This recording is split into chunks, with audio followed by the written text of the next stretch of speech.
تو ان کے خلاف جی آئی ٹی کی رپورٹ بھی آ چکی ہے، فیکٹ فائنڈنگ رپورٹ بھی آ چکی ہے، ججز نے اپنا کینیا کی عدالت نے فیصلہ بھی دے دیا، اس نے عندیہ بھی دے دیا کہ اس کے قاتل مریم نواز شریف لوگ ہیں، اور اب یہ لوگ ان کو نہ تو پوچھ رہے ہیں، نہ ان کی گرفتاری کر رہے ہیں، اور نہ ہی کچھ اس طرح کی کوئی بات کر رہے ہیں، جس پر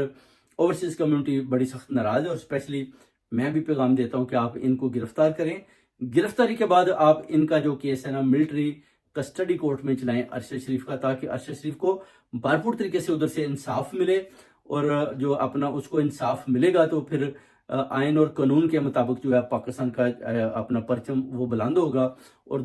دنیا کی دوسری ممالک کی عدالتوں کو بھی پتہ چلے گا کہ واقعی ارشد شریف شہید کو پاکستان سے بھی انصاف ملا ہے۔ اور اگر آپ اس طرح کینیا کی عدالت کا انصاف آپ دیکھیں گے تو پھر آپ کل کو لندن کی عدالت کا انصاف بھی دیکھ لیں گے، تو اس کے بعد بھی اگر آپ ان کو گرفتار نہیں کرتے تو پھر آپ کو پتہ ہی ہے کہ ارشد شریف کے قاتل کون ہیں اور کنہوں نے ارشد شریف کو قتل کروایا۔ وہ